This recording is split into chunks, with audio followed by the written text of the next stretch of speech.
Today on the Cooligans, in the first segment, we're talking about how joyous it is in Chicago. Oh, yeah. They're having a good time again. They got new ownership. Everything's new. It's very nice to see. Also, the rumors out of Miami is, are we going to get some little messies out there? Is it going to be messy? It's going to be messy. Much. In the second segment, we talk to Felipe Cárdenas. That's right, Cardenasty. You'll see why we're calling him that. Also, we talk a little bit about fans walking out and what our opinion on that. And pizza comes up, and we tell you what pizza should be illegal. That and more on this episode of the Cooligans!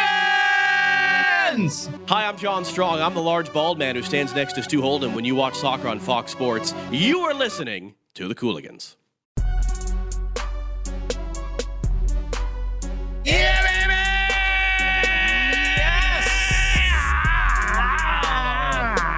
Second week in a row on television. We have not been canceled yet. Okay, all right. How does that feel, baby? Hey, Fubo, put a countdown clock right there. Let's get a ticker, huh? Let's just put a dash every time we don't get fired. But put that dash in before we walk in so we know, No, so this is, thank you for joining us again today. Hello, my name is Christian Polanco. Yes, it is, and I'm Alexis Guerreros. All right, we are your favorite stand-up comedians that host the funniest soccer show on television that you have ever seen. It's the funniest soccer television show. It's the funniest soccer podcast. We're the two funniest soccer people. Okay. Hey, what more do you need? All right.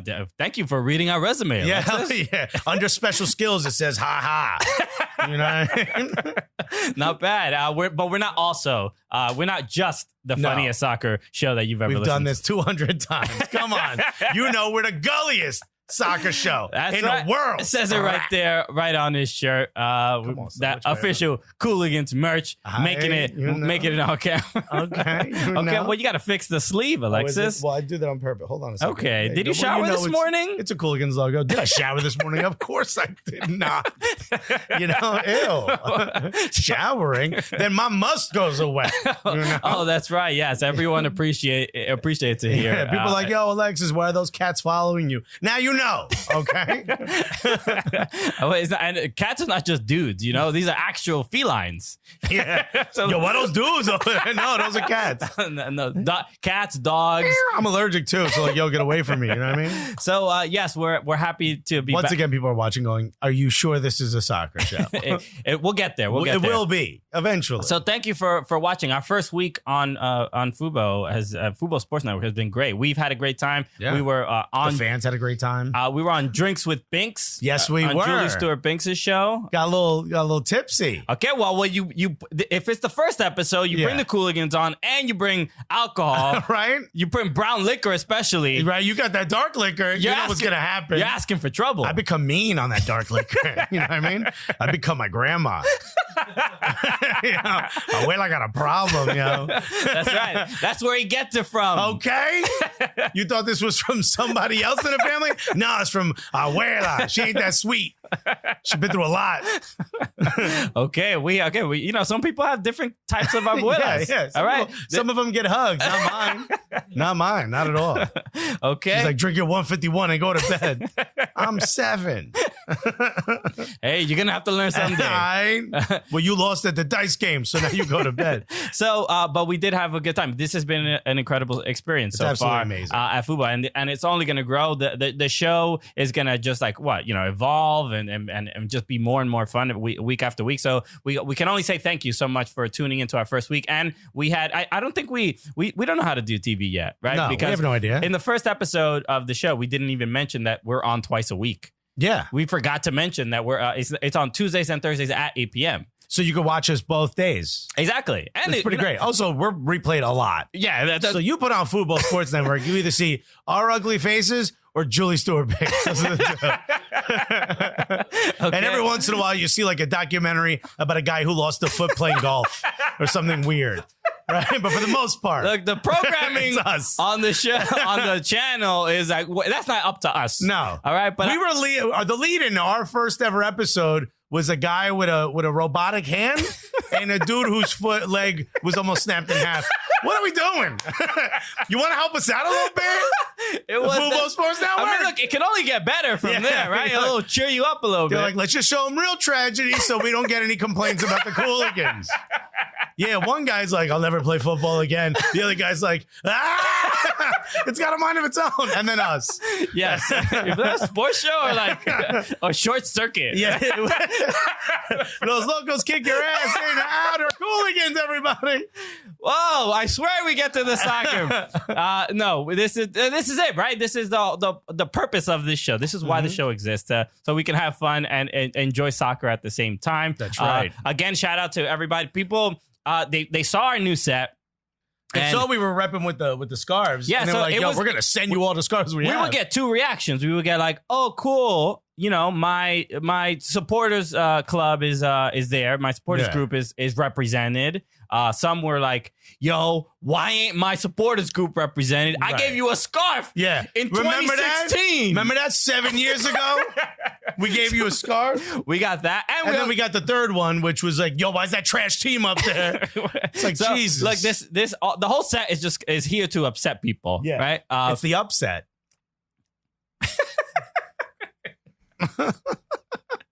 Can we zoom in on the disappointment on Christian? It has to, at least. I would say it'll happen once per show, but it's not just once. It'll happen again. No, I'm also feeling myself, so it might just keep happening.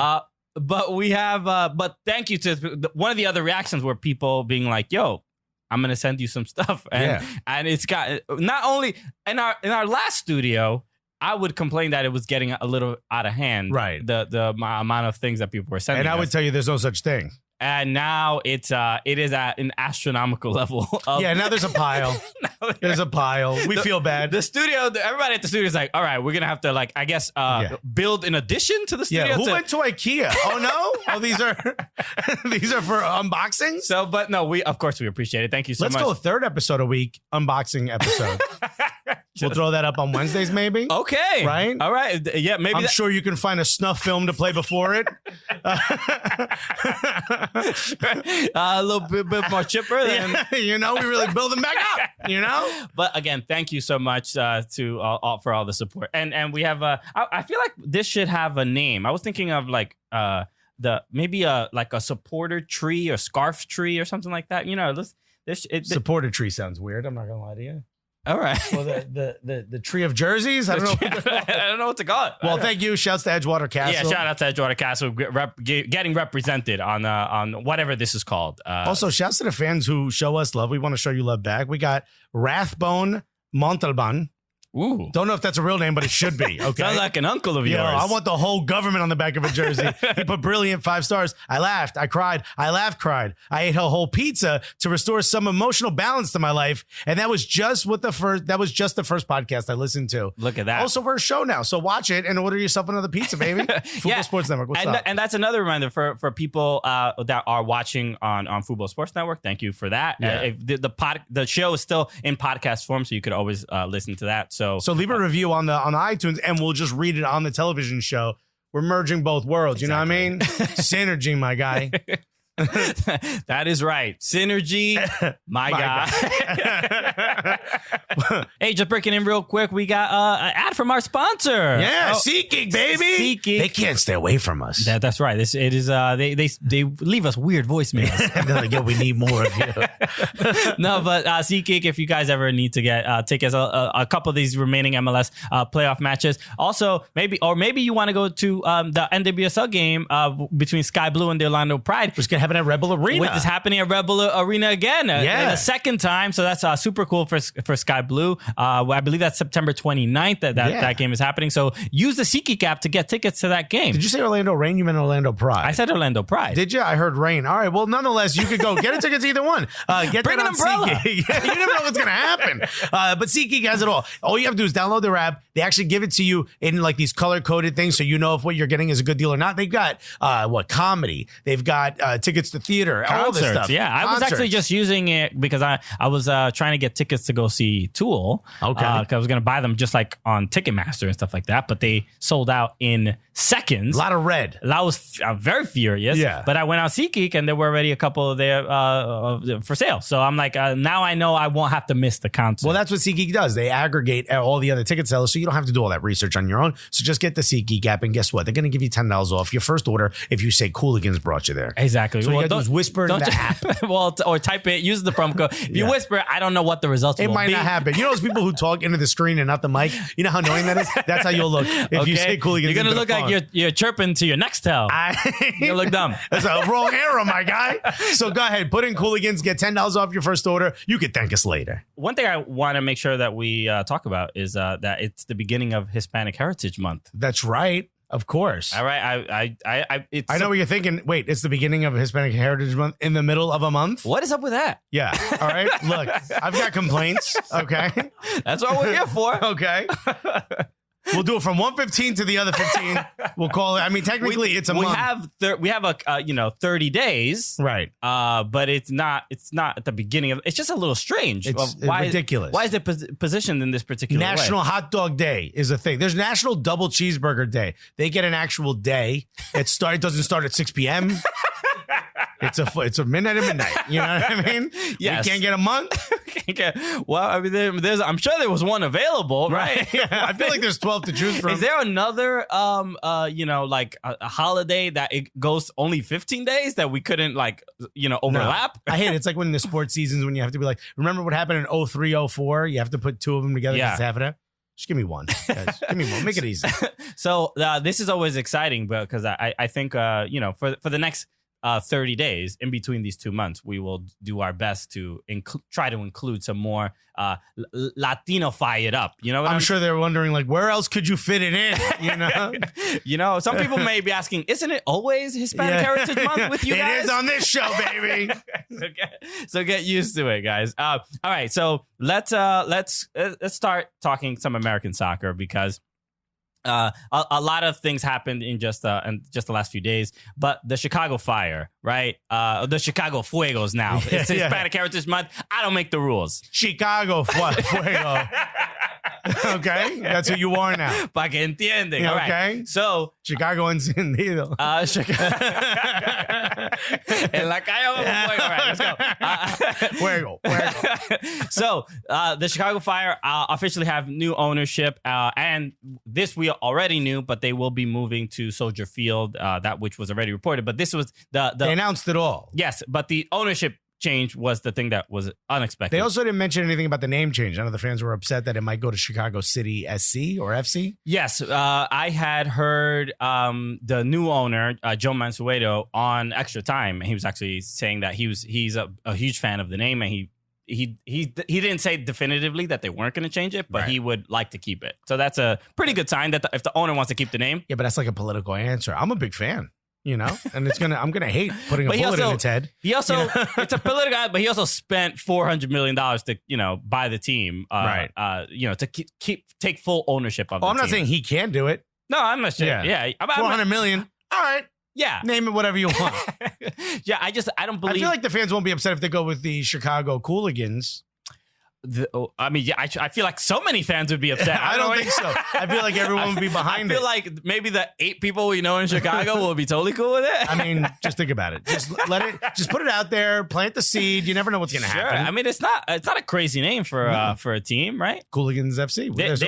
There's I had just seen a profile of Flat Earth FC. Did you remember? Yes. Flat Earth FC, which is the team in Spain. I don't know what city in Spain. I think it's in Barcelona or something. It's a third division team. Yeah. They went with Flat Earth. Flat Earth. And FC. if you haven't seen this team, I mean, they're a real team, right? They're actually real. And they're all their supporters, the narrative is about how the earth is flat, and they really talk about it. So clearly the team doesn't fly anywhere and look out the window. It's a cool thing about them. Okay. They refuse to do it. So there are crazier names than the Chicago. But are there Cooligans. crazier fans? The answer is no. But this is exciting news because we have we did the World Cup comedy tour show in Chicago. We've always had a great time there. Chicago's a great city. Chicago Fire fans been around. We also went to the MLS All-Star game in Soldier Field, and it was wonderful. It's a wonderful venue. Here's the problem: huge, tremendous. Yeah, Real Madrid sold it out. No offense, Chicago Fire, right? Different team. How do you think? Yes. Yeah. You know what? I want to go on record. Glad you pointed that out because it is a different club. Slightly different. I think it's really the only difference is that the jerseys are a different color. Yeah, that's it. Outside of that, pretty much top to bottom. Negligible, really. But are you not? I mean, they even mentioned it in the thing that they're sort of looking forward to see how much the fan base can grow when they get there, which is another sign for, this place is going to look wild empty if y'all don't show up. Please show up to this game. Yeah, you need to create them Facebook event invites. Maybe Eventbrite. ASAP. ASAP. ASAP, but as soon possible. But I'm happy for the Fire. I think yes, it is. Is it going to be challenging? Yes, but would staying in Bridgeview would have caused a lot of other issues? They paid $65 million to get out. Sure. Damn. Okay, yeah. That's like the Bezos divorce. Okay, I mean, he's much more wealthy than that. If you said $65 million, you'd be like, oh, that's it? Hold on, I left that in the glove compartment. You got out easy, dog. Yeah, damn, son. I could get that to you like prime 2 days if you want. I guess it's not even worth. Love is not even worth it. Yeah, she's like, I want $65 million. Did you not even love me? That's it. That's a pretty good deal. So, but I'm happy for them. I think I'd like seeing the Chicago Fire fan base just excited about something. And we saw, and they had I believe a 4-0 win against FC Dallas. Like the energy. Yeah, and look, hey, half the fans aren't banned from Soldier Field, which is great, right? Right? The band doesn't hold. Shouts to you That's guys. Old stuff, Alexis. They'll bring up the old stuff that they figured all that stuff out. They straightened it out. The other thing I wanted to talk about real quick was the rumors out of Miami. Miami. Okay. They keep it 100 for Hispanic Heritage Month. Club Internacional de Fútbol, Miami, coño. It says it on the crest. Yeah, it says coño. I protested against that. I'm like, you don't even need this part, but like, cool. They're like, why don't we just put ño? Keep it 100 Miami. But no, the fact that David Beckham has been traveling over Europe, looking up, right? Watching players. He's just like propositioning players. Probably not the way I should have said it. Now that I said it out loud. This is probably a classier way to do it. But no, he's just looking at the talent out there in Europe because, and one of the names that popped up is Lionel Messi. That's the name. That's the name. I mean, there's no bigger name. Right. But the interesting thing about this is that he was a lot of his contract. Yeah, the questions about Messi in Barcelona are now coming up, and then the fact that the rumors about Miami, I'm like, all right. But he also said he could leave on a free whenever he wants, as long as he does it before June or something like that. Every year he could leave for free. Oh, well, good deal. Wherever he goes, wherever he wants. Which Beckham is like, that happens to fit the MLS budget. You know what I mean? If I look at the math. The schedule also, I think we can make something work. Yeah, I feel like the math alone fits exactly what we're looking for. So it would be unbelievable if and they clearly know each other. You know what I mean? They're two big names, right? Messi would probably love to play for him. You know? Sure. I'm here to speculate, dog. I don't know. Yeah, dude, let's make it Messi. Lionel Messi. Okay. I think I see what you did there. You know? That one was also for free. I mean, I'm excited about it. I'm excited for the opportunity to watch him play in MLS. I am. I don't care how old he is. Put him out there in a walker. Wow, this is a different league. I think you want to watch. I don't know why. The senior, like the PGA, the SPGA tour. We got the SMLS. Let's go. broken hips left and Well, right. they do have those like legend games, right? And those some of the players can get pretty old, right? When you watch like the Manchester United legends go up against whoever, Paul Scholes out there limping, you know. A couple weeks ago, didn't Paul Scholes just have like an incredible pass? At that in some Legends game, or whatever. But I love it when these guys do that. They do something incredible, and and they're like in their 50s, and then but it's the 19-year-old fans that are still criticizing them, like, you know what I mean? Yeah. Like they give them that 2019 energy, and you're just being mean to an old person. Yeah, it's hilarious. I think, what is it? Vincent Kompany just had his testimonial game. Okay. And he was injured. He couldn't even play in his own testimonial game. Oh, that's right. That's right. Oh, okay. Well, hey, it happens. Yeah. And he's not even that old. No, but he injured himself preparing for the game, which is like, bruh, magic spray, injection, get out there. What are you worried about the next game? It's not happening. You know what I mean? That is, yeah. Well, They should do that thing they do for dogs where it's like that little thing with the wheels. You know what I mean? He's just got his leg in a cast, put wheels around it like just a rollerblade. Hey, Vinty, go and mark Eric Cantona in your little Cantana's in the corner writing poems. Just your little wheelchair for your ankle. He's got the cone. I didn't need this. I'm not gonna lick the injury. I'm not Luis Suarez. I'm not gonna bite anybody. You're going too far. So, lots of stuff happening in American soccer. It's not just us getting gifts and stuff and all this other great stuff, although thank you for everything you guys Even though that is the most important. Yeah, no, I mean, priorities, right? That's what we do in the first block. But no, there was a slew of wonderful games. Yes. And things are starting to get hot. The playoffs are starting soon. Yes, but we have to acknowledge somebody's birthday. Oh. We got a birthday. Not my birthday. It is not your birthday. And it's not your birthday. No, and our birthdays are a day apart. So then why are we acknowledging anybody else's? They're not important. Fang. Yeah. We got to give a shout out to Fang, the Philadelphia Union Fang. Snake with arms. Snake with arms and legs. Non-binary. Shouts to Fang. Okay. Okay. Just a snake. Just snake. All right. No more questions. All right. Everybody stop right there. All right. This ain't a dating app. All right. You swipe wherever you want to swipe. Yeah. Okay? Swipe up, swipe down. Guess what? You got a mascot. Yeah. But no, it's been a year since Fang hatched. And came ripping out of an egg, scaring children. Yeah, that's right. But now everyone has grown to love. Now Fang. We love him. Okay. At first, a little scary. Remember the Pelicans mascot that was like Pierre? It was like all freaking all the kids out, so they changed the face. Oh, you're right. Yeah, but they didn't have to do it with Fang. No, everybody loves him. Fang doesn't need a rebrand just yet. No, not yet. He doesn't need mascot surgery instead of plastic surgery. I don't know. Mascot surgery. Mascot reassignment surgery. Yeah. He's good.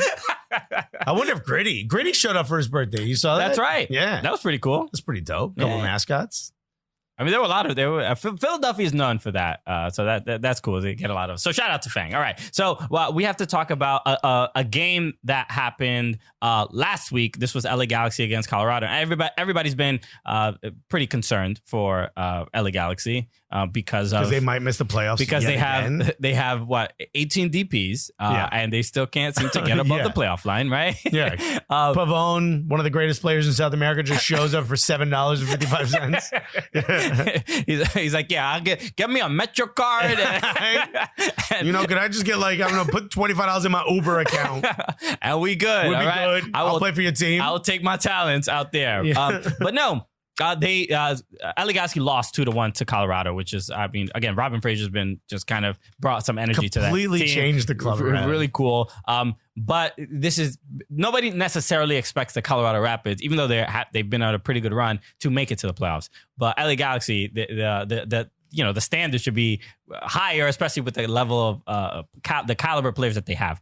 But we have to talk about. But they're at 45 points. Seventh place, which is the last playoff place, is 43. Yeah. So none of this is set in stone. Yeah, it is crazy tight out in the Western Conference, right? Sporting Kansas City still has a shot. Colorado Rapids at 36 points still has a shot. Anything is possible. But there was a great moment at the end of the game between Colorado and LA where Zlatan was just like stoically walking out off the field. Yeah. And apparently 2 fans got on the field. Yes. One of them goes to talk to Zlatan, completely busts his ass, slides past him. Yeah, he literally falls and then just slides past him. Right. We're looking at it now, and it's look at him. Right, he makes the turn and then whoop.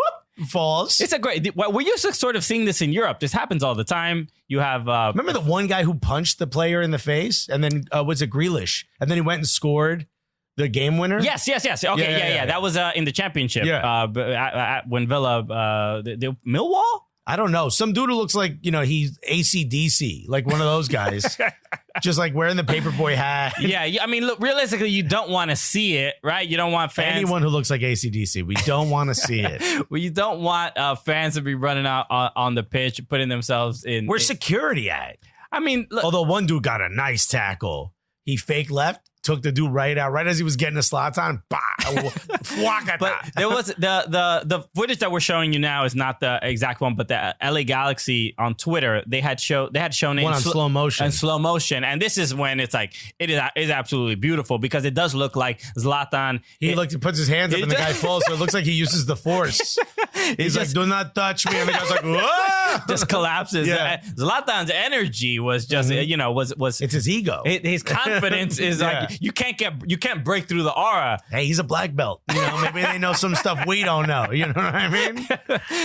But just a cool, it's just another viral video or whatever. But this action, just like fans kind of jumping on the field because it wasn't just the fans themselves. Although in Europe, Messi would have hugged them, Neymar would have hugged them. Andre Shinyashiki, who plays for the Colorado Rapids, he's the one I think he scored the 2 goals. He's the one who came up to try to give him the thing, and Zlatan won't even look at him. There was just so many things happening. Yeah. The fans running up to him. In slow motion, it looks even better. And then Shinyashiki is like trying to get swap jerseys. And Zlatan's like, "Get this child away from me. Get this blonde-haired boy away." He did. He dyed his entire face blonde. It's a little scary. We need to, let's do a quick little recap on what happened in England, right? We have European teams in England that we like to watch from time to time. That make us sad on the weekends. Definitively, without a doubt. I turn on. I'm like, let me watch this Everton game. They play against Bournemouth. I'm like, this. I have zero expectations. I can picture you, right? You're all childlike, getting geared up. You've got you got your Everton shirt. You got your Everton mug. Holding your Everton stuffed teddy bear. Sometimes I stuffed toffee. I don't know what it is. Sometimes I'm like, how much emotional investment should I really have? I'm not from there, but I've invested in the club, right? I bought like 3-4 jerseys. Right. All right. The next step is for us to go out there. We just got to go watch. That is the next step. But Arsenal, they a tale of two halves. Because Arsenal Twitter is definitely a little bit more active than Everton Twitter. So I watched. It's a bit more angry, it's a bit more explosive. Okay. Cynical, maybe, I watched the game and I was very upset for most of it. Yeah. I don't even think it was really a tale of two halves. Look, Everton, Jesus Christ. Arsenal looked pretty bad in the first half, but magically we were still up. You know what I mean? Yeah. Somehow some of their shots missed. We gave up 31 shots. Yes. Arsenal played Watford, by the way. Watford. I was just about to say, we gave up 31 shots to Watford. What for? What for we even play this game? I mean, it was embarrassing. And they didn't even have like Troy Deeney. Like, it was just embarrassing to watch. Like, at some point, I think Unai Emery was like, don't even defend. I think we're going to confuse them. Yeah, I mean, I thought David Luiz was supposed to fix everything, right? Because, he got new hair, new teeth. He wasn't focusing on he might have to. He might have more time for his look because he might get fired. They're saying he might get fired. David Luiz will get fired? No, not David Luiz. I'm talking about Unai Emery. Unai Emery. I'm like, how do you fire a player? Buddy, the players are going to start getting fired. David Luiz actually looked great. He was trying to cover for everyone else. I think there's a big mistake. What was that mistake? What was that from Leno, right? What was that? All right. That goalkeeping gap. But Aubameyang, who retweeted us, got a brace. So let's talk about that. That's right. I mean? He did look good. But we're excited to. When did he retweet us? Actually, when we were in Charlotte. Right? That is correct. Yeah. Right. So this is look. What a great. We can toss to this, guys. Right. Hey, look at us. Pull that right out of our butts. We're doing TV. Look at us. We're like pretty professional. We've gone way over the time we were supposed to. We were in Charlotte for the ICC's House of Soccer. This was the game. Right. We were the hosts. We weren't just there for it, bro. It was there for us. And we got to hang out with Arsenal Fan TV while we were there. And that was pretty fun. That's dope. Yeah, everybody came out. So we got to interview the Arsenal players. But just before that, we got to hang out with Arsenal Fan TV. So why don't you guys check that out? You already know who these guys are, ladies and gentlemen. Troopz, Robbies. I mean, come on, look at this. Thank you. It's good to be here, man. It's good to be here. Mad hot, man. I'm dying. Twice. I mean, look, I know I've watched, countless probably hours of you guys and your work, your intensity. What is it like to one, be here in Charlotte, but also see what Arsenal fans out here have to offer? It's amazing to be here. We're very lucky that we get to, anywhere Arsenal go, we go. So we've been around the world with Arsenal, but I always love coming to America, because number one, it's a beautiful, fantastic country, but also the fans over here, so passionate, so loyal, and the turnouts have been excellent. Both games that we've been to so far, great turnouts, and it just shows such, what a big club we are. Right. How does it feel seeing something that started so small, just you holding a mic with a camera and a bunch of people just bitching about a soccer team? We don't know who. We're not talking about anybody in particular. But I'm an Arsenal fan. I've been since I was a kid, so I got to watch it. I was like, yo, I feel like this dude. And then another guy comes up. I'm like, what trash is this guy talking? How does it feel? And also to have inspired so many different things with the banners and with the, the Wenger out and all the different stuff that you guys are sort of the catalyst for a lot of that stuff. How does that feel to know that you changed the culture? Yeah, listen, so I'll throw to Troopz in a second, but I don't want to do all the talking. Now, big man, you get me? But you know what, right? For me personally, it's incredible. I still remember the first game we did, and I had the idea and I thought to myself, why has nobody ever talked to fans? Why do we always hear from everybody else apart from the most important people, which are fans? Because if you haven't got fans, there's no football. There'd be no point in putting this event on today if there's no fans. So, but we still come and collect the check. Make sure. Right? So, I have to pay my rent somehow. It doesn't say in our contract that people got to show up. I was just like, we want to do it for the fans. And the first game I did, I remember people who are you guys? Not everybody wanted to talk. But we still got a great response, and to see where we started there to where it's come to now is absolutely incredible. And some of the people that we've met along the way, some of the people like Troopz has become, he's walking around there now, everybody knows who he is. It's amazing. And how does it feel? How does it feel to just be a part of that culture? It's a blessing. It's like coming where I come from, you're not used to getting love. You get me? You're used to fighting for your life and not having to trust people. So when people are approaching me asking for pictures, at the start I was like, what do you mean? You just mushing? I was like, move from me, blood. Up out of here, who's this guy? Is there like an ulterior motive? But then the love is just mad, bro. And to this day, I've been doing this for maybe 3 years now. I still don't get it, bro. I'm just me. I'm a normal guy from London. I go to the games. I got my missus. I got my kids. She's Tottenham, but that's piss. You get me? How did that happen? Opposites attract. You get me? She's a hot ting. So how is it? Okay. I'll allow it. I can't do it. She walks by and be like, I'm gonna do it. When I see her in certain things, I'm like, boy, that cockerel don't really matter. Nah, but it's just a blessing, and I just thank everyone for supporting and helping us grow. And it's just a privilege. And when you guys do what you do, you're a fan-based thing. So you're in England. You think, it's these folks that are out here outside of the game. You come out to America and everybody knows who you guys are. How does that must be a trip. It's weird because you think to yourself it took us 11 hours to get to our first destination, Las Vegas, on a plane that does 550 miles per hour at top speed. Thousands of miles away, and these people know you. It's weird, you walk down any street in the world, algebra problem. One train leaves London. If two Arsenal fans are moving at the same bro, for me, it's weird, isn't it? Wherever we go in the world, we get this love, and it's just it's crazy. Same thing happens to us, but only at pizza shops. You got that on lock. We put in the work. Well, thank you so much for coming on. Thank you. Thank you. Thank you so much, guys. Arsenal Fan TV, Cooligans. Let's get it. Welcome back, guys. So we again, shout out to Troopz and Robbie for that was really dope of them. Thanks again for hanging out with us. Yeah, that was awesome. Great privilege was all theirs. Okay. Yes, we're waiting for our thank you notes. Okay, and also some of their millions of subscribers to come over. We'll take the latter. To be honest, we're good without. Whatever you want, you decide. We'll let it slide.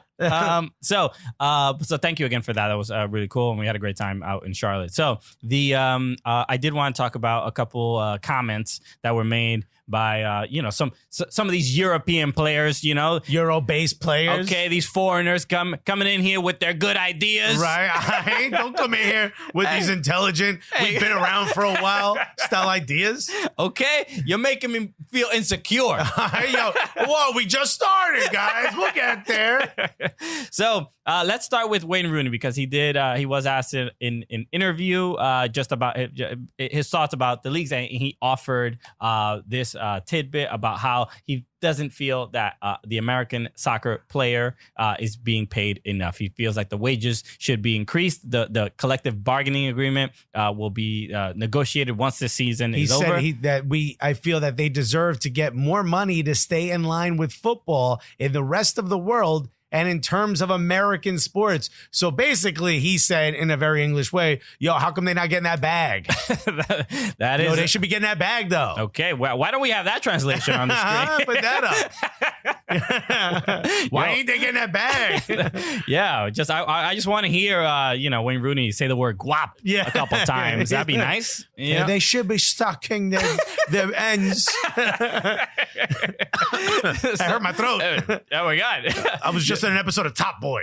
that Liverpool accent can hurt you, buddy. Right? But no, I mean, but also it's CBA's coming up, so he's leaving the league at the end of the year. He's throwing his homies a little. You're welcome. He got his bag, right? Yeah. He got his guap. He's was paid like about $5-6 million. Yeah, like, he's goody. He's doing fine. I mean, it's a good sign when the players, and I think Wayne Rooney noticed this, and there was a great article that a piece that Pablo Maurer did from The Athletic, covering I believe his name is Rory Moleda, who was his Wayne Rooney's assistant, his go-to. Exactly. And Wayne Rooney kind of talked about this often, where he was just like, he basically like, I'm being paid so much more than my coworkers that it's making me uncomfortable. Right. Meanwhile, Beckham, when he played here, he was like, no, this feels right. This feels good. Can we make sure we decrease their pay? Because I just want to feel. I want his check too. Okay. So this is obvious, right? I think everybody knows, if you don't know what, the league minimum now, I believe, is around 60,000, like 65,000. I think it's 67 if I'm not mistaken. Yeah, it's not bad. It's not bad, but you're a professional athlete, you would assume it's not enough money to be like, it's not FU money, no. Right? It's not like I'm done. I don't need to respect anybody. Right. Like, how there's like folks that'll try to like get a player, get him like, get pregnant by an athlete. We good, right? That's not going to happen. No, this is a problem. You're gonna if you get pregnant by an MLS player, you have to incur their debt. Yeah, you don't want to. You need to apply for EBT. You get pregnant, and you're immediately like, how are we gonna take care of this family? Damn, you can't even afford a Plan B pill. They don't take TAM at the bodega. I don't know where you get a Plan B pill. Oh my God! You got trap baby allocation money. I'm more concerned that you don't know where to get Plan B pills. I'm married, man. All right. I mean, you never know. Put it in a smoothie. Anyway, yes, it's fairly obvious. Hopefully they sort that out in the next collective bargaining. This is who we're worried about.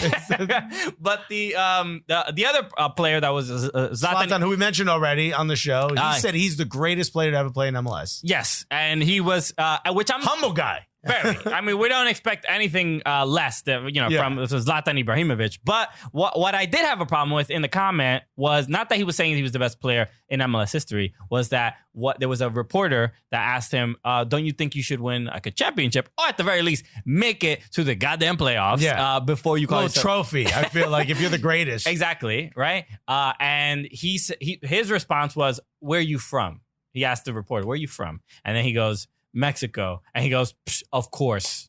He did the one of like, what does that even mean? What is this a stereotype? Dude, Mexicans love trophies? Oh, look at this. Another Mexican asking about bedazzled cups.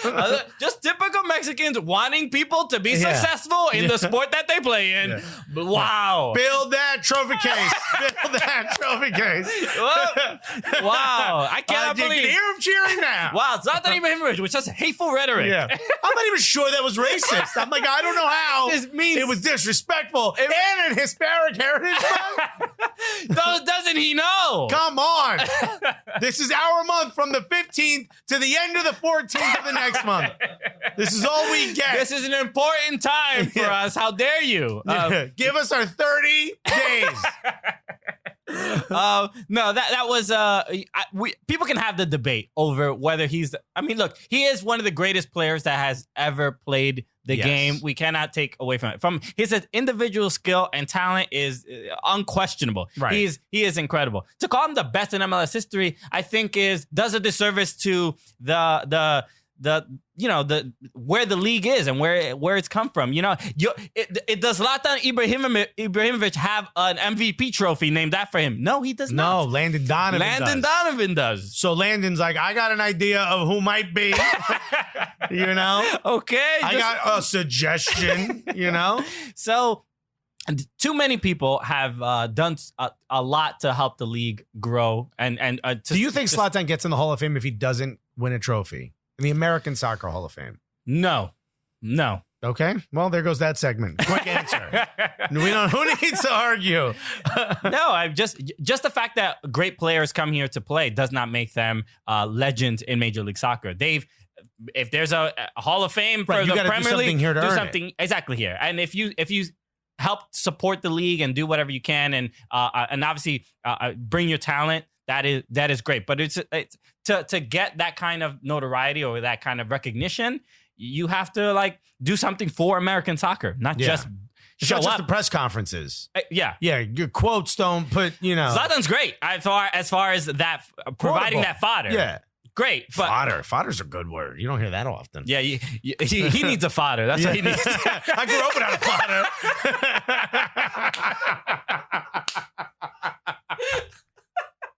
Oh, man. MLS has some amazing games. NYCFC won yet again, top of the East, baby. That's right. So I'm really, again, there's always a lot of complaints about, especially towards the end of the season, where people are like, there's no promotion relegation. These games don't matter. Right. But man, says who? This has been one of the better years of it being so tight in both conferences. Well, it's also the condensed schedule. It just seems like you don't have to wait too long for changes to happen. Yeah. There's so many games happening. Every couple, one victory will take you from 8th place to 3rd or whatever. Especially in the West. Exactly. Yeah. So it has just been incredibly entertaining these last couple of weeks, but we should talk about a couple of the matches. So a match I attended and you were not able to go. Oh, because you had to go to your nephew's soccer game. That's right. I was at my nephew's first soccer game. Okay. How'd that go? Celtic FC is the name of the team. Never heard of it before. It's very cool that they came up with their own name.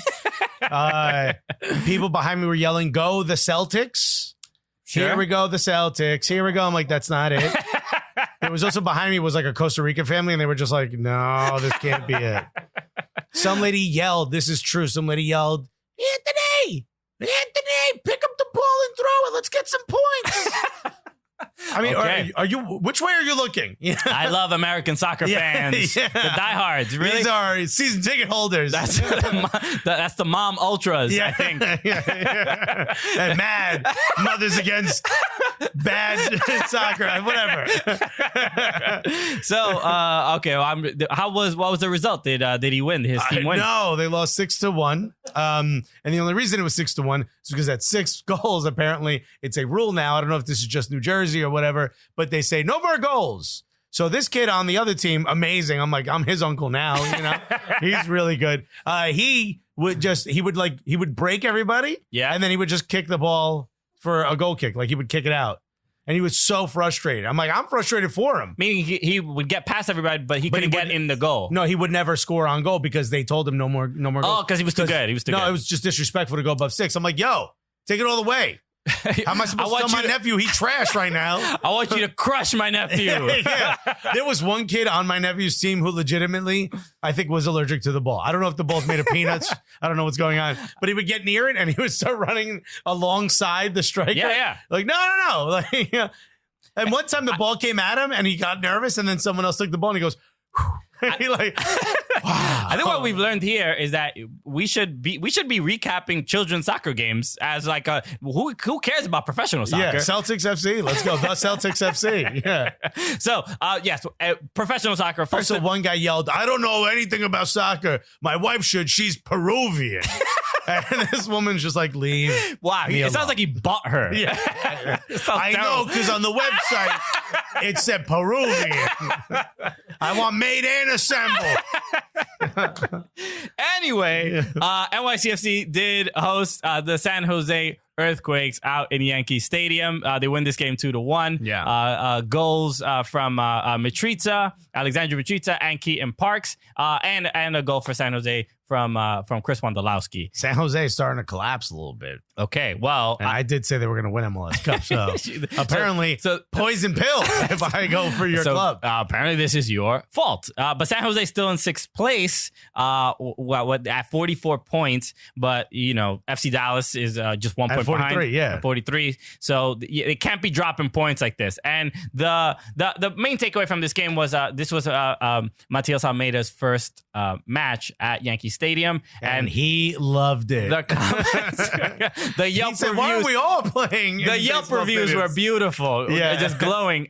He really went in about how this is not right. It's not. Basically, I'm paraphrasing. Is that this is not a professional stadium?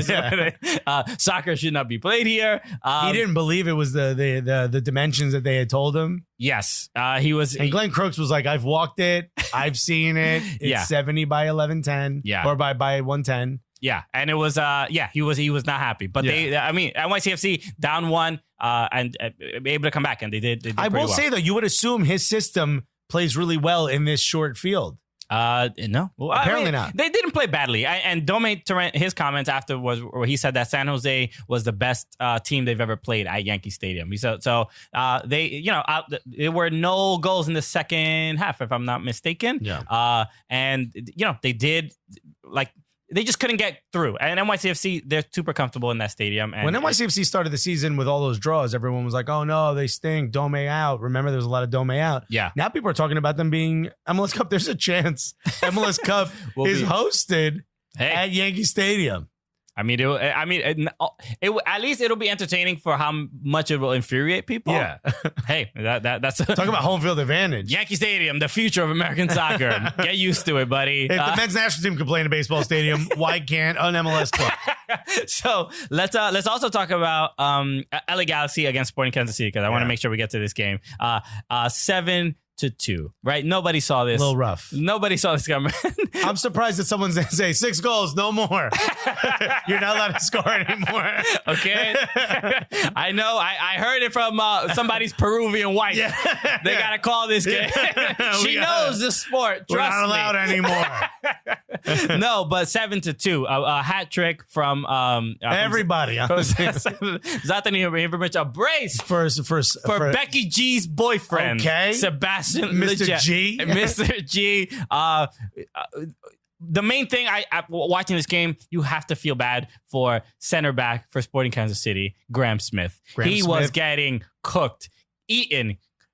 Lo comieron. Yeah.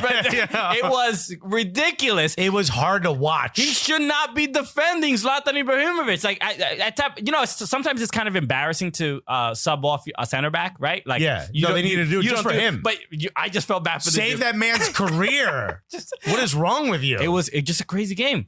They could not stop anybody on the team. No. But 7 goals for LA Galaxy. Hopefully this puts them on the right track. They're in 5th place, so they're getting up there, but they're still 2 points away from 8th. Okay, so it's the West, bro. You got to win. But the playoffs in general are coming soon, and these last few games, if you're not watching, every weekend the games are just absolutely intense. So make sure you check them out. I said San Jose was going to win MLS Cup. Did you ever pick a team? Have you picked a team? I said NYCFC. I think they remember when we were on Drinks with Binks. I was drunk, guys. Yeah, right. More like drunk with Binks, with bunks. But no, after they should put bunks in here. I think LAFC can make it out. I don't know, but I do think LAFC's fine. They're clearly stumbling a little bit to win the whole thing. I think the Eastern Conference will probably. I think Atlanta or NYCFC might win. Yeah. I'm weirdly, I don't think LAFC is going to do Even it. if we have to play in LA? I'm worried about LAFC in the playoffs. Okay. So- Yeah, that's good. Well, look, we got a lot more to talk about, and we're gonna on Thursday, right? On Thursday, exactly. Make sure. Also, we got Felipe Cárdenas. Felipe is a writer for The Athletic, a great journalist, great dude, friend that played soccer with him. So he's going to be on the show on I've not played soccer with him. Thursday. Yeah, you did. You've never played soccer. Not happening. Just me and my fodder. Episode after episode. Bro, we just keep them coming, okay? Okay. 2 days ago, you were like, that can't possibly be it. I need more in my life. And now here we are again. Yeah, so people are just in the fetal position when the episode is over. They're just like, oh I my get it. It's the Cooligans detox. It hurts. You get the pangs. That one day, you know? Yeah. rough Wednesday. So, again, welcome back. Thank you for tuning in. Oh, look, we got a little bug in here. Look at that. Okay. I'm sure everyone's really excited about the bug. I'm easily distracted. Don't worry about it. Our guest is like, what'd they call me? Bed bug. Yeah. You know, journalists nowadays, you can't call them a bed bug. No. They get very angry. They get very upset. Anyway, welcome to the show. Hello, everyone. My name is Christian Polanco. I'm Alexis Guerreros. All right, we are your favorite stand-up comedians that hosted a nice little fun soccer show. So, The funniest soccer podcast is the Gulliest Soccer Podcast, and now it's the funniest and gulliest soccer television show. all right, Shouts to you. And we have our guest today that we have to introduce. Where are they? I don't see nobody on no couch. Okay, no, Alexis, we got the technology nowadays. Hologram? What are we doing? Okay, yes, Tupac is on the show today. Hey, finally. Yo, why'd you kill Biggie, dude? Whoa, okay, Yeah, right Wait. away. We make it hot. Anyway, no, we're joined by Felipe Cárdenas of The Athletic, and there he is. Look at this. We can talk to Ladies and gentlemen, we could see. I mean, you could see him too, unless you're trying to put your hands together for the one, the only Felipe Cárdenas. What's up, baby? What's up, guys? Happy to be here, man. What up? Dude, thank you for joining us on the show. But when we were in Orlando, we were talking after we had played pickup. I was like, "Yo, we gotta get Felipe on the show because he's a great dude, and he also knows Atlanta probably better as far as covering the team. He's one It's of future Migos Felipe Cárdenas. the where everybody knows. That's how we know. That's who knows Atlanta. Jermaine Dupri comes after him. That's an honor. So Then Outcast. It's me, then Outcast, right? Oh, okay, there you go. I okay, forgot about Outcast. I'm That's glad right. we clarified. Felipe, so for the people who do not know you, please tell us a little bit about your journey writing for The Athletic and just covering soccer to begin with. Yeah, so I've been with The Athletic, started freelancing in May of last year. So I started covering Atlanta United right at around summertime, before the World Cup in Russia, and been full-time with The Athletic since April. And so I think what's great about what the full-time writers are allowed to do is that, we cover the teams. Like, we're beat writers for the MLS teams where we live. So in my case, Atlanta United is my beat. I go to training. I interview the players. I'm at every match here in Atlanta. You're making mate with them.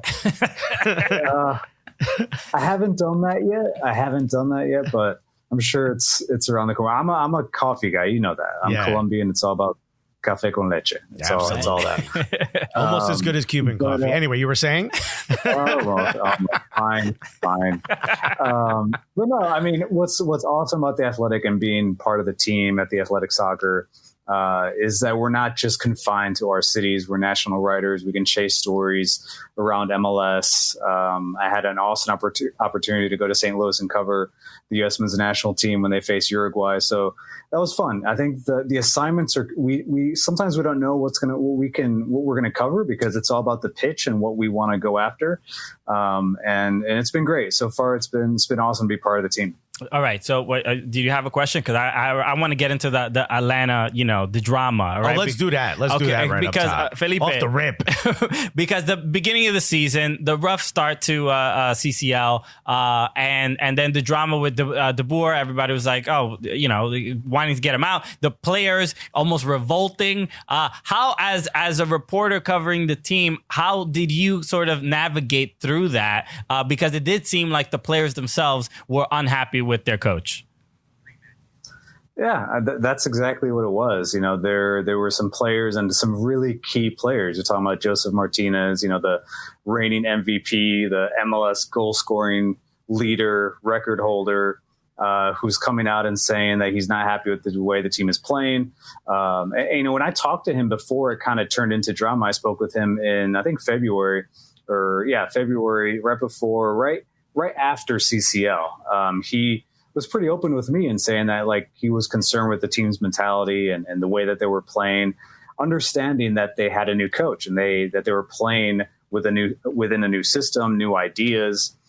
So I think that was the first time where I heard a player really reveal the issues that they were having. You know, considering when they introduced DeBoer, it was like, oh, you know, it's going to be somewhat seamless. He speaks Spanish, so it shouldn't be a problem. They're still going to be an attacking team. And they just really struggled to get to that. And I think the chemistry wasn't there early on. The results weren't there. And I think what's most interesting about the whole thing is that, you know, as a reporter, you know, we were listening to the players. They were talking to us. So it wasn't like we were creating something that wasn't there. It wasn't a narrative.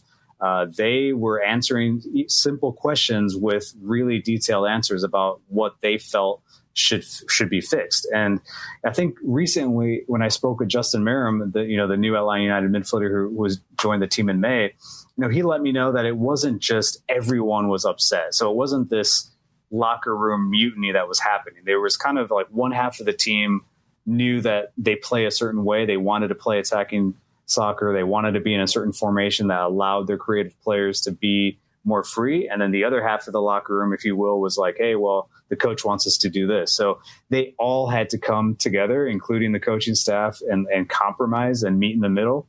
And they did. And the results have been much better ever since end of July. How is it now inside the locker room? It seems like I think for me it was the big win. What was the name of the trophy? The Campeones Cup.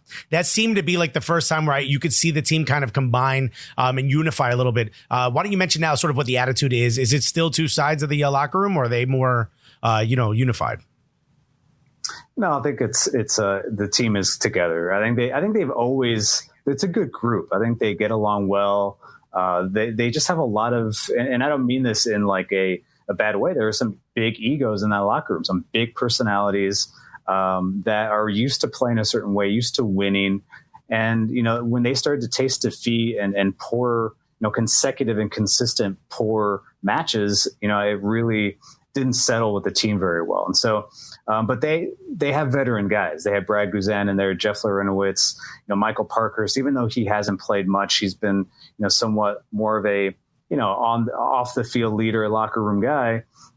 You know, they know they're a good team. You know, anytime I get a chance to talk to Joseph Martinez and I ask him that, he knows. He's like, they know the quality that they have. So I think that was part of the frustration from them. They're like, we're a good team. We've got Pity Martinez, Barco, you know, Ezequiel Barco, Joseph Martinez. We got the just all big names. Hey, don't leave them out.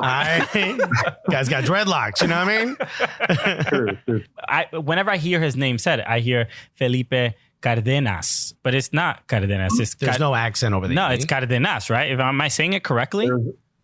There's an accent over the first A, so it's Cárdenas, right? Or Cárdenas. I thought it was Cardenasti. Oh. No, that's that was his AIM. Cardenasti 101 or something like that. XX. No, man, he is pretty nasty. I play soccer with him. Yeah, dude can ball. Yeah, that sweet exterior goes away when you blow the whistle. Felipe, I did want to ask about, you did mention Justin Merrim for a second. What you wrote an article about him recently on The Athletic, but I wanted your interactions with him. There's a side of Justin Merrim that I don't think I've ever seen. I didn't see it in Columbus. I did not see it in Orlando. He is much more... he's an EDM DJ, right? That's what you guys are talking about? Of course. He is much more...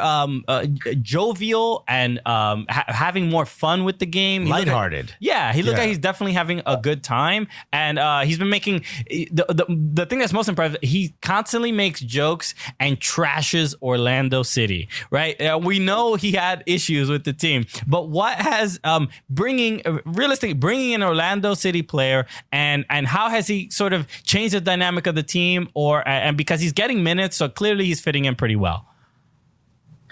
Yeah, he would tell you that he's a goofball. Like, he's a guy that likes to banter and make jokes in the locker room. And so what he told me when we sat down was that, the guy that, MLS saw at Orlando, kind of like the guy that was down and wasn't playing well and really in a shell, is not him at all. And I think here in Atlanta, he's connected with the locker room really well. And he knew guys before. He knew Darlington Nagbe well. He knew Michael Parkhurst well. He knew Brooke Shea as well. And so I think he came in, and that was really important for him. Like, not just getting playing time, but like coming into an environment where it was going to be a good environment, a competitive one, but one where the locker room was unified. Now, ironically, he gets here, and that's what he told me. He's like, I got here, and like, he was the one that told me about the divided locker room. So he was like, "Oh, again, no, not again." Probably. He was probably like, "Oh man." But the reason why it's been such night and day for him is because as soon as he started playing, and he wasn't even 100% match fit, he gets a goal, follows it up. I think 3 goals in 3 games, and then once Brooke Shea went down and that left wing back position was wide open. He took it and he owned it. And he isn't a wingback. He's been really open about this, that he's learning to play that position because you do have to kind of be defensive as well. And he's not a defensive guy. He's an attacking winger. So he's done well. He's added like a little bit more creativity on that left wing, which they didn't have early on in the season. Once it got down to the end line, guys were just kind of like rotating the ball back. And he's a guy that wants to take guys on and provide some service. So he's been great. I think he's been great for Atlanta United. I know from what the chats that I've had with him that he's very happy in Atlanta. And so we'll see what the future holds for him if he'll be back with the team in 2020. Speaking of Atlanta United, 2 straight losses, one of which to Justin Meram's old team, the Columbus Crew, or Columbus Crew SC. Philly as well, who's was at the top of the Eastern Conference for a while. What's happening with the team? Is this, in MLS, you want to get hot going into the playoffs. They're doing the opposite. What's going on? Yeah, they are, honestly. And then before Columbus, after the Columbus game, DeBoer said that they didn't have a good week of practice. Like, he knew the team wasn't in it. They were sluggish in training, and then they were very sluggish against Columbus. And so, kind of going back to what you mentioned about Campeones Cup, I think Atlanta, to me, is this team, and it's because of the makeup of the players. They've got guys that are used to winning trophies, used to winning championships from previous stops on before they got to Atlanta. So Pity Martinez, I think he's on trophy number 13 that he's won in his career. Jeez. But the Campeones Cup, it's like they get up for games. They get up for big games. They are a team that tends to play to the level of their competition and to the moment. So that's why they're good in pressure situations. They tend to be great. So the Philadelphia game was a big game, but I think they were coming off all of those cup wins, the Open Cup, the Campeones Cup. You get tired just carrying all those trophies. They're it's heavy. A lot, and they have to make all those IKEA armoires for the trophies. It's a lot. So you can't blame them. You can't blame I like how Felipe waits for us to finish being stupid and then he finishes his answer. That's really nice of you, Felipe. Thank you. I'm not going to interrupt two comedians. I'm not the comedian here. I did want to ask real quick about Pity Martinez, right?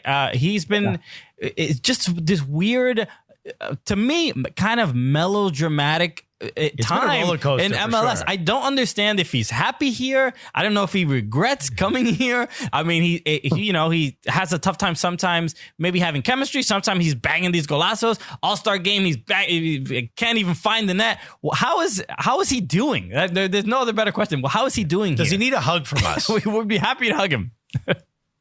Maybe. I mean, I think he could probably use a hug from you guys. He struggled. He was open about that too. He was self-critical early on that he wasn't playing well, and he was kind of getting used to everything, that the new environment. Even having reporters in the locker room was a shock to him about MLS. So, a lot of just culture shock for him, and then him having putting pressure on himself to perform. But was it a shock for him that the fans aren't trying to knife the front office? You know, I appreciate that at least. Yeah, he's probably like, where are the ultras? There are no ultras. There are no guys without t-shirts or like Right. topless in games or anything like that. So Jail no tattoos flares on their neck. Yeah. So, but I mean, I think he's getting better, and he has a ton of quality. His teammates say that, you know, he displays it in training. But I think he's one of those players that just puts pressure on himself to perform. And, you know, he's the kind of guy that you just give him time, give him space, get him a little bit more comfortable with the players around him, and he'll deliver. But whether he's, you know, 100% committed to the team, yes. Like, I guarantee, you know, the guy is a competitor. He's committed to Atlanta United and winning something this year. And he was one of the guys that was out there talking trash to, like, he later said it wasn't directly to Club America, but when he was asked if, you know, who was going to win that Campeones Cup, he was like, it's going to be us. Like, we're going to beat Club America. So he is that type of athlete that isn't shy about, you know, being professionally arrogant and speaking his mind.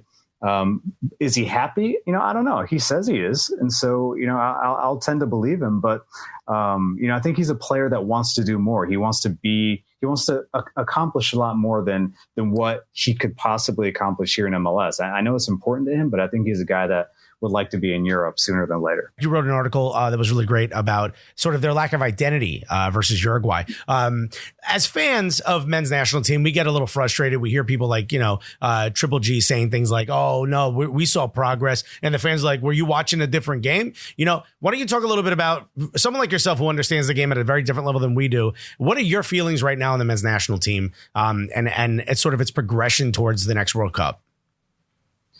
Yeah, I mean, I understand Greg Berhalter's process and like being there and being close to them and asking questions, you know, of the manager and him responding. Like, I understand what he's doing. It's not a quick fix. It's not something that the team is just going to all of a sudden start playing attractive soccer in their third game. And so, yeah, I think from the fans' perspective, they want to see results. They want the team to win. They want the team to beat Mexico when they play, you know, their biggest rival.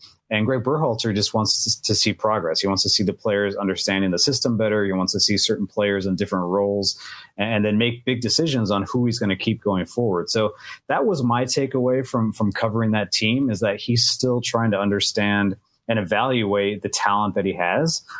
He's also selling it really hard, that like he believes in it. He believes in the system. He believes in his players. You know, I think a lot of us like that report on the team and even fans are questioning whether this is the right talent pool to institute and, you know, incorporate this new sort of like possession-based attractive soccer. So, yeah, I think the identity piece is a big one, because for years, for decades, really, the U.S. has had an identity. You know, they're a team that relies on athleticism, skill, counters, transition, great goalkeeping, and some really like key individual players that can make a difference. Like, you know, teams in South America, teams in Europe, like in the early 2000s and even in the 90s, like they did not want to play the US because they knew they were going to get a team that like never quit, that never stopped running, that was very athletic, that was fit, and that could beat you, you know, in a game that you weren't prepared for. And so now they're shifting to this very, you know, open book type of identity, is that we're going to do this in every match and we're going to adjust accordingly. And it's hard. And you look at Uruguay, you know, to your point to the piece, they're a team that has had the same identity for a very long time, and they're very successful with it. So it's going to take a while. I think the U.S. is in a tough spot right now. You know, I don't think they're that great of a team, and the teams around them in CONCACAF are getting better, and it's going to be a tough go in World Cup qualifying. But I guess the only thing that's weird to me is Greg Berhalter's sort of response to the criticism, right? After the Mexico game, he sort of he kind of reportedly got a little annoyed with a journalist that was asking questions. Is that like, it's starting to feel towards like the end of the Klinsmann era, where he's just like, you know, you guys don't understand this sport. You don't even speak German. You know? so it's getting it's a little strange to me this is already the response, that there isn't. I think he sort of expects maybe some more patience, but and maybe this is not Berhalter's fault, but it's like that year gap that we had an interim manager. Now all that pressure's on him because we sort of expect to be further along. But do you think Berhalter's sort of handling this correctly with media? Well, I think he felt the pressure, after a second consecutive loss to Mexico and kind of getting peppered with questions about progress in the system and the players. And so he reacted. You're right. It's not necessarily his fault. The fact that they did not qualify for the last World Cup and that he happens to be the coach that's coming in after a massive, massive disappointment. And so that's part of it. That makes every decision that he makes. And anytime he speaks to the press, it really magnifies his answers because the U.S. is coming from a place of failure. And so it's a tough position to be in. Like sometimes I'm like, wow, I would not want to be Greg Berhalter right now. But, he is, in comparison to Klinsmann, and I didn't cover Klinsmann, so I don't know this, personally, but I tend to think that, Greg Berhalter is much more of a tactician than maybe Jurgen Klinsmann was. At the end of the Klinsmann era, that those things started to come out about confusion tactically, and I'm not getting that yet. From players, and I think Greg Berhalter is very sure of what he wants to teach. It's just a matter of execution. And to your point, it's the fact that U.S. fans are just very angry with the process and the way that he was hired. Yeah, it's tough being Greg Berhalter, but the best job has to be Jay Berhalter. Always getting promoted. It would be a great job. Yeah, he's like, my brother's not doing well. All right, I'll take more money. Not bad at all. But I did also want to ask you, because we're celebrating Hispanic Heritage Month. I wanted to make sure, because this has been a subject that's actually we get a lot of questions about on Twitter. People think we know stuff. We don't know anything. We don't know anything. Do not ask us questions. But Atlanta United fans tend to get very frustrated that the Atlanta United does not have like a Spanish Twitter account or Spanish social media, and just hire Siempre United. They're already doing it. That's an option. What is that Latin sort of, because the team is obviously very South American, there's a lot of culture and a lot of Spanish influence. What does that mean sort of to Atlanta and the connection between Atlanta United and the Latino community? Yeah, I think it's a very important part of really the DNA of the team. It started with the players. It started with Tata Martino, the fact that you had a predominantly Spanish-speaking locker room, and then they were very successful, and they were big personalities. Everyone loved Tata, everyone loved Miguel Almiron. Right away, Tito Villalba became a fan favorite. And so these players came in, and the fans, every fan, whether they're white, black, gay, straight, here in Atlanta, everyone just really loves this team. But to your point about like the Latino community, there is a budding Latino community that's starting to kind of come out, and talk about that they support Atlanta United too. Remember, Latinos usually have a team already. They're coming from, if they're Mexican, they'll cover, they're a big fan of someone in Liga MX. If you're like me in Colombia, like you have your squad. And so I think Atlanta had to, they had to win them over. Atlanta had to prove to the Latino community, like, hey, we're worth your follow. We're going to be good. We're playing well. And look, we have these players. And so I think it's worked out, pretty magnificently as a brand. They're attracting a lot of different, Latino families, young, old. Everyone is here to watch these teams. But to your point about digital, yeah, like I think that's something that's missing. I think they could connect in that way as well. It's not like Latino fans aren't on social media, and especially bilingual, bicultural Latinos, that consume media in English and Spanish, that watch soccer all the time from all over the world. And MLS is still kind of this league that I'm not saying they're not sure about, but they're intrigued with. They're really intrigued about MLS and the future of it. So, I think it would be smart for a club and a brand like Atlanta United to think about that and do what other clubs do in MLS, have a Spanish language, Twitter account at the very least, and continue to push out content that speaks to that audience. Or they could be the first one to have a Spanglish account. Ooh. All right. You already saw it. Well, listen, Felipe, it's been an absolute honor having you on our show. Where can the fans find you? Well, follow me on Twitter at Felipe Carr. And then, of course, follow The Athletic Soccer at The Athletic SCCR on Twitter. Check out all our news from all our writers. And we're always there. We're always willing to, comment, jump in the comment section, talk to the fans. And obviously on Twitter, we're always there. So check us out. That's right. So they're reading the comments. And we got more with Cooligans when we get back. All right.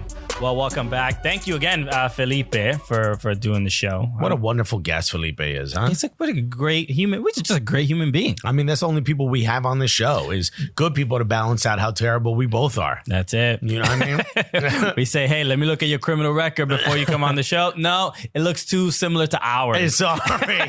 I'm so sorry. Can I help you? I'm sorry.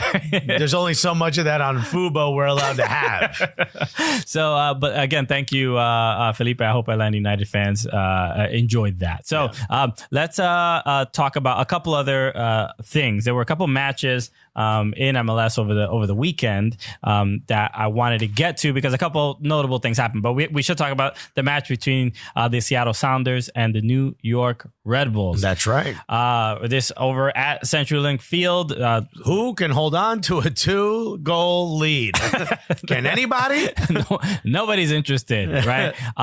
But incredibly entertaining game. Initially, both of these teams need points, right? Especially like Western in the Western Conference for Seattle and in the Eastern Conference for the Red Bulls. Every point is absolutely crucial, and I would say the Red Bulls have a little bit more leeway than the Sounders did. I mean, they're 4 points away right now because of that loss. They're 4 points out of the play. I mean, 4 points above the line. Above the line. Yeah. No, 1 point above the line. No, yeah, you're right. 4 points above the line. Okay. Math isn't my strong point. We've covered that. Neither are words. Really, just let me play video games. I don't know. It's an interesting thing to see, especially since we've been following the Red Bulls as closely as we have the last, like 4 or 5 years. Right. They've never really been a team that's been in much disarray. Obviously, always sort of underachieving because the fan base wants an MLS Cup and they want some. They've gotten supporter shield, but they're a consistent team. They've also never felt like they were floundering at any point. Like I always remember when the Red Bulls would get bumped out of the playoffs, it seemed like a big loss for them. It didn't seem like they didn't rise to the occasion. Yeah. And we're sort of used to Metro Twitter is always we're sort of we accept that there's nothing's ever good enough, right? Yeah, it's just we just be mad even if with support. You'll be holding the supporter shield and be like, I hate this team. I'm not happy with this team. If the Red Bulls win MLS Cup, they'll be upset about where the parade is. You know what I mean? That's just that fan base. It's just how it is, which is fine. They've waited a long time. It makes sense. But the fact that these last couple games, I would say even probably starting with the Hudson River Derby, there's this there's more of this arm us out, blow it all up, start over. What is it? Hamlet. Yeah. The president of the team. Everybody's just everybody gone. Which seems a bit aggressive. They just seem somewhat ill prepared these last few matches, especially against Seattle, which Seattle absolutely needed it. But to go down 4-2, I mean, that's a big. You know what? This is why I think the Rebels are having the issues that they're having. I think not selling Aaron Long, I think he's not happy. I think, for that move to Europe, how old is he? 20? He scored a header. 27. Yeah. So you think that mullet is a protest mullet? I think it might be. I think there's issues with the team, with Kaku and the issues that he was having, not really playing well, maybe making the comments about going to play in Mexico. Bradley Wright Phillip looked unhappy that he wasn't starting. Exactly. So I think there's a little bit of turmoil that we're not used to. We haven't been sort of accustomed to in the last couple years. But one thing I did want to mention about this particular game was the Emerald City supporters, the supporters club for Seattle Sounders. They protested and they did a walkout. They did a walkout because one of the president of the supporters group was kicked out for flying the Iron Front flag. And once again, we have to talk about this. Yeah. We don't want to have to talk about it. Okay. We don't want fans to get kicked out for being against bad people. Okay. Yep. We understand that the league has said they want to be apolitical. There did seem a moment where like, oh, okay, maybe some pressure and they'll realize they are in their ways. Like, nah, everybody getting kicked out. They're calling a bluffs, guys. Everybody's getting kicked out. It's frustrating. Look, but this is a good move, I think, from the MLS supporter kind of perspective, and then to this is a character building for American soccer. We see this in Europe all the time. Yeah. You know, I mean, this happened. Everybody was cool when Liverpool fans walked out because they were going to raise the ticket price, and people are giving Seattle supporters problems because they walked out. Because they can't fly a flag that they want, which isn't negative in any way, shape, or form. Like, I don't understand what the issues are. Yeah. I mean, look, and we can't keep talking about the same exact subject. Right. But we showed a little support by putting the pizza one up. You know what I mean? That's our thing. Hopefully that was cool. You guys are watching it. You guys are looking at it. So, look. And there's no pineapple on that pizza. Shouts to us. That is crucial. Yeah. Yes. If there was pineapple on it, then that's an offensive symbol that shouldn't be flown anywhere. That's just a pineapple on a pizza alone. That alone. Right there, illegal. Look, this stuff is it's frustrating. I've been hearing from my sources. Yeah, I got sources. Yeah, actually, he just reads the Source magazine. It's old ones. Okay, but what they tell you? I just got a stack. Biggie's new album. It got 4 mics. Yeah, not bad. Not bad. I just got a stack of Source and XXLs, and that's where I get my soccer news. I got a couple vibes. All right, I'm still on Jet. No. Yeah, okay. Doing the crossword puzzle.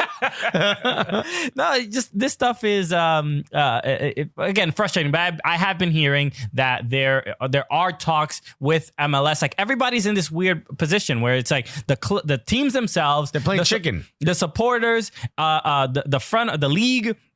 And nobody agree. There's not anyone to like outvote anybody. No. Like, everybody has like their own. It's those scenes where 3 people have guns pointed at each other. You know what I mean? And like, I don't know, you shoot. It's like from the office. You shoot, I shoot. Yeah. We don't know who's we'll have more when we get back after this. Yeah, we are back. Oh man, the playoffs are starting to sort of set a little bit. We've talked about a bunch of the teams that have started making a little bit of a move. Orlando versus New England. One team I'm surprised is still in the playoff picture, but that's the Bruce Arena bump. That's that Brooklyn Bruce bump. That's right. That you can't. That's not like a statistic that people can really. You can't find that. You can't put it on a chart. You can't. So it's difficult to sort of have any. How do you quantify it? Exactly. But Orlando and New England, and I love these games, especially when two teams. The announcer, they were calling it a 6-point game. How do you feel about those 6-point matches? Some people are annoyed by that term. Yeah, so do I. Okay. Can we just make it a soccer game? Why do we have to make everything into like an American football game, even though they play in Gillette? You know what I mean? Okay. But this game... This was in Orlando. But they need both teams just desperately needing 3 points. And you feel it. You feel it as you're watching the game. It's like, again, any of these complaints of like games that don't matter and that the only thing that, a team could ever, show any fight is for, to not get relegated, which is like, it's clearly not exclusively the case, right? It's also so frustrating to watch Orlando because like if you were to write the names down, you'd be like, all right, there's a lot of talent there. Yeah. And Matt Doyle had the hilarious tweet where someone was like, oh, one player leaves and it looks good, but you can't name any more. Weak. Yeah. And then he just has like 2 tweets full of players like who are just playing extremely well outside of Orlando. Yeah. Orlando's so frustrating. I mean, the fans probably more frustrated than we are. But watching them play, you're just like, why can't you put this together? but watching, honestly, both teams, right? We definitely did not expect this kind of improvement or this much of a turnaround for New England Revolution, right? Of course not. We just saw like them struggling, and it was like, is Bruce Arena this good, or was Brad Friedel that bad? It's a good question. It might be both. So wait, didn't he tell me I have to jog? I should exercise more? did he fat shame you? Yeah, Did Brad Friedel. Remember when we interviewed him at the Hall of Fame? All right. I don't want to speculate. I just want to make sure that No, he did. So that's what you get, bro. Bruce was like, "You look great, my guy. you're looking real cute. I like what I see." THICC. He's very impressed with Alexis's goodies. So It brings all the coaches to the yard. so that is a kind of a fair question, right? It was sort of a concern when we saw New England play against Minnesota. They ended up they won that game. That was one of Friedel's final games, but. This match, the skill is, and that was kind of the big surprise. I did not expect this much sort of sauce from New England, right? What's that? Carlos Heel? How do you pronounce his last name? Carlos Heel and Gustavo Bo. Both Gustavo. Whoa. That's a fair because who did he nutmeg? He nutmegged the dude before they got the goal. I forgot who it was. Wild disrespectful. But that is you just all right, New England, okay, flex a little on him. Boston clam chowder. I didn't expect all this. Damn, how you like them apples? But incredibly entertaining game. And then whenever I saw Orlando come back, right, when they equalized again. With the goal from Nani, right? Yeah. And then he got 2 goals, right? The goal from Dom Dwyer, which is good to see him score, right? I forgot he existed. Okay. I thought he was a full-time dad at this point. He's just a nanny. He's an influencer. I didn't know he was. I'm glad he's scoring because he's a good player. But every time you saw these spectacular goals from Orlando, I just felt like it's just like they don't. Oh, it's almost like the offense doesn't deserve the defense that they have. Yeah. You know what I mean? The mistakes that they make, it's just like, yo, it's so frustrating. So you see how hard they're working up there? All right, you see Nani doing like Kreuztor. I'm like, yo, is this a game of FIFA? Dude is going wild. Is Nani dizzy? Because I'm dizzy just watching I know the defender is. But I mean, and Nani had a game, one of the better games he's had this year, but he's really carrying this team. And again, we have, every time there's a big signing, retirement league this, retirement league that. But Nani, and to his credit, I did not expect him to own and captain this team as much as he really has. And you saw it, I think, in during All-Star Week, where he was like, "Yo, I'm about this city, and I'm going to do my best to help the team be successful." Yeah, it seems like he's sort of taking it on, but there's only so much he can do. He can't will the team to win every week on his own. Yeah, especially when you have a coach that doesn't. Seem to have the same effort being put in. I don't want to completely blame James O'Connor, but it seems like this is going to fall on his lap. No. Yeah, I mean, what is if Orlando City do not make the playoffs? What do you think it looks like in 2020? Do they keep the coach? No. You don't think so? No, you can't. What's the excuse you have to keep him? That's true. I mean, but he hasn't been. It's not a Heath. He wasn't Adrian Heath. Like his tenure, it seems like the locker room. Minnesota's doing pretty good too. So he was like, "I wasn't me." Yeah. Oh, sure. In the water. Sure. In the swamp water. I don't know. I feel like they give him another shot. It hasn't been terrible. You know what I mean? It's just been. Not reaching, just underachieving. They're 36 points. They're in 10th place. That hasn't been terrible with Nani. I mean, they don't get too terrible. They've been terrible. They haven't been terrible. All right, you don't get 2 of them. You get 1 terrible. 4 mics and 1 terrible. FC Cincinnati. That's terrible. They're not even in MLS still. They're like, nah, you guys go ahead. We'll figure this out next year. No, but they, I think they give them another shot. Orlando, they're not a terrible team, and I think the energy looks a little bit different with the players that they Tesho. It's a little bit more. They have optimistic. Too much skill for the results they're getting. We'll talk more about it when we get back. All right. Let's go and talk a little bit about the Philadelphia Union. Ooh. Because honestly, I think the Philadelphia... For the second time, right? I think the Philadelphia Union, I don't know if this is a hot take or not. I've never had a hot take in my life. So, No. Okay. All right. I won't even eat a hot take. You want to eat a hot cake? Never mind a hot take.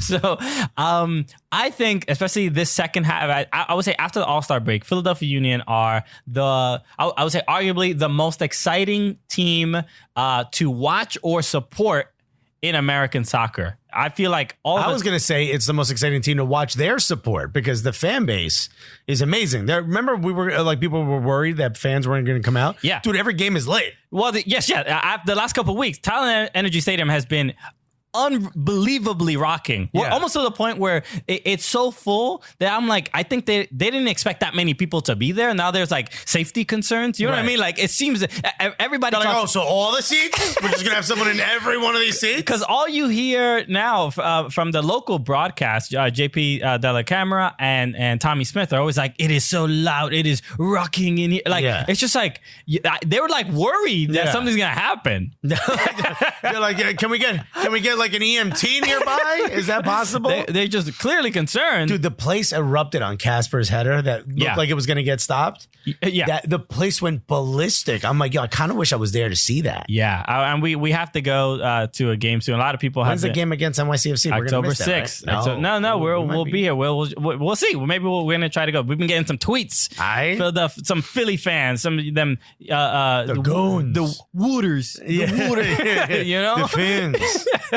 They've been hitting us up, but we have to talk about their match against LAFC, which is a huge game, massive game that both teams really I wouldn't say really wanted to win. I mean, Philadelphia Union, it's the top of each division, right? Top of each, or each conference, I should say. At the time, right? Or no, Philadelphia was, I believe, in second by the time this game happened. But both teams, LAFC is almost like this. They're kind of finding themselves again after Carlos Vela recovering from the hamstring injury or quad injury, I don't remember. But the Philadelphia Union, and I love we always shout out Philadelphia Union, the social media, because they're always like they were posting a lot of stuff about beefs and butthead stuff, all this stuff. But they were posting about how like we're waiting for you, LAFC. You know, like not for just a little not friendly. Talking trash, but like go ahead, hey, we made a space for you. We get it. Yeah, 86 points ahead of the second place team, but you probably mad relaxed out there. But welcome to the East, where it gets a little grimy. Exactly, and you know, even speaking to that, LAFC they don't have a lock on the supporter shield. NYCFC, I believe, is 7 points back. Yeah. From a supporter shield, which is probably not going to happen, but there's mathematically it's still possible. Yeah, and LAFC, if they keep dropping points, anything could happen. NYCFC has a couple tough games on the road, but it's just LAFC's at 64 points, NYCFC's at 57. LAFC is not sort of they haven't dominated, or it's not as dominant as it sort of has been feeling throughout the year. No, they've had some slip ups and they lost at Philadelphia, which is huge. No, they drew. I'm sorry, they drew. They dropped points. They dropped those 2 points, which is still huge. I mean, especially if Philadelphia has one of those. It feels like the Union are a fun team to watch and they find ways to win the games. But I'm not the type of person that goes in with confidence to say, yeah, Philly's going to win this game. But they always seem to pull it out.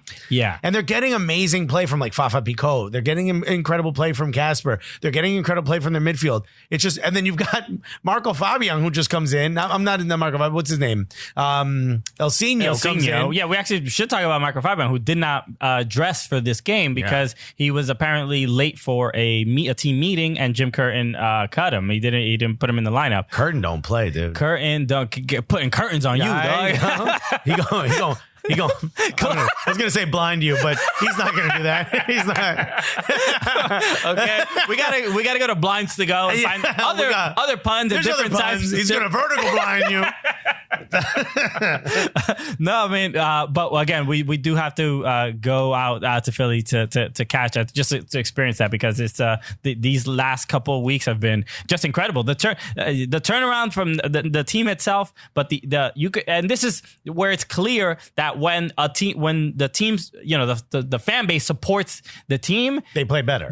Or when the team starts to interact or engage with the Cooligans on social media. Okay, so if you guys, this is the winning ticket, right? We're the opposite of a poison pill. I don't know what that's called. Blinds to go. I don't know. I'm not sure. I think the opposite of a poison pill is just healthy food. Yeah. I don't know what to say. Ew, I wasn't going to say that. Nutrients? Was it a smoothie? I don't know. Are we the smoothie of soccer? Yeah, we're like the cocaine. Right?